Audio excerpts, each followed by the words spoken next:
Be ready. 5 seconds.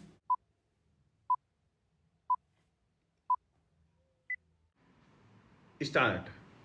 The uniqueness of Indian growth experience is that it takes place entirely within the framework of a democratic polity.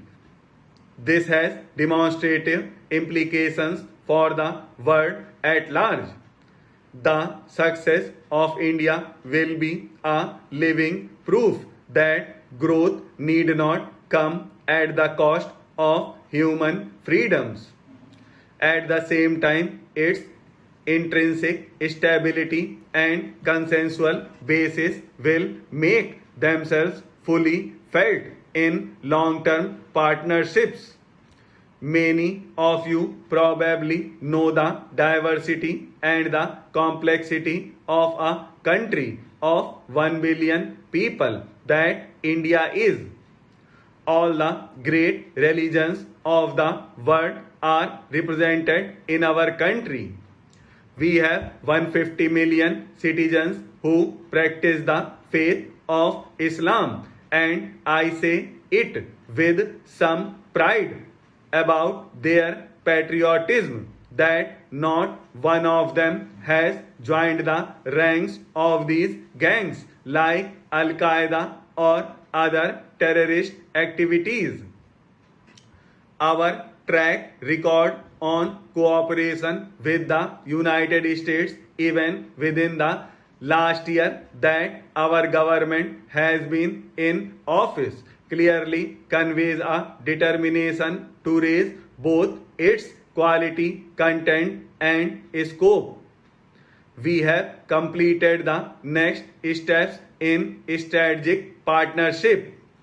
We have established energy and economic dialogues at the very high cabinet levels, put in place an intellectual property rights regime and investment policies that encourage business. We have addressed the long standing disputes about American direct investments in the famous Dabhol project. We have recently concluded with the United States an open skies agreement. We have expanded our defense cooperation with a new framework and worked very closely with the US on tsunami relief operations last year. These achievements give us the confidence to now tackle the more ambitious agenda that we have before us. India has consistently sought to ensure that global institutions and agreements are perceived to be fair and equitable. At a time when global challenges like terrorism, weapons of mass destruction, proliferation, environment, or health have become more complex, it is vital that global mechanisms have the necessary capability and credibility to respond. In matters relating to terrorism, we recognize that it is a global phenomenon. We ourselves have suffered grievously at the hands of these terrorist gangs for more than 15 years. We therefore understand the pains and suffering of the American people or the citizens of London when terror afflicts them. We recognize all civilized societies have an obligation to work together to deal with this phenomenon. I feel greatly honored and privileged to be present here today as we mark the opening of a new page in the history of this blessed country of Afghanistan.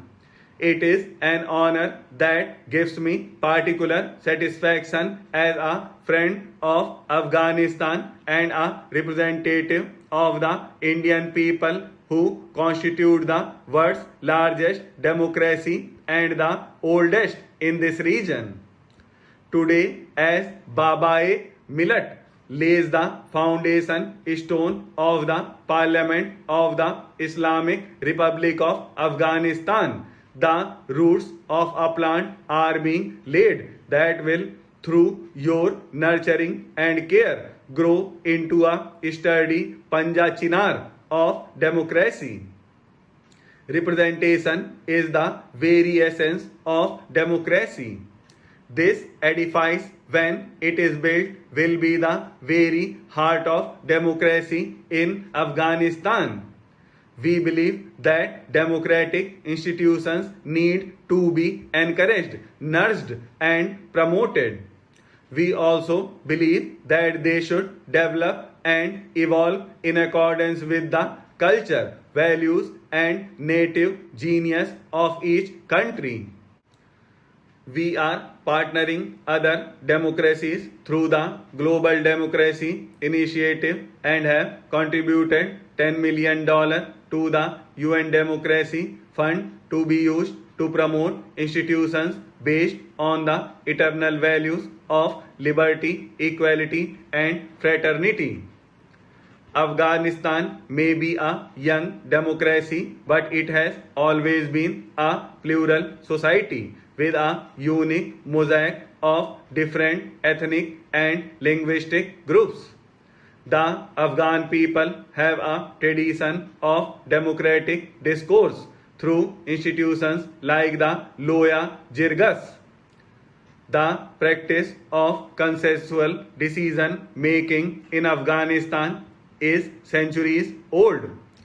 We have seen the affirmation of this democratic culture through the successful conclusion of both the emergency Loya Jirga and the constitutional Loya Jirga. We admire and respect the manner in which this exercise was carried out under the gaze of international media and observers, and we salute our Afghan brethren on this remarkable achievement. By a happy coincidence, 26th of January, the Indian Republic Day, also marks the day when the Afghan Constitution came into effect in the year 2004. Democracy grows in open societies. But open societies, whether old or young, are equally threatened today by the rise of global terrorism. In fact, the open culture of our societies makes us all the more vulnerable. Globalization has made the world interconnected and interdependent. To deal effectively with global terrorism, democracies need to work together. Afghanistan has a unique position in this alliance of democracies that are fighting this menace. We are ready to work with the government and people of Afghanistan to ensure that Afghanistan will never again be hostage to or become a haven for terrorists. The real test of a functioning democracy does not lie within the pages of the Constitution. That will lie in the August House.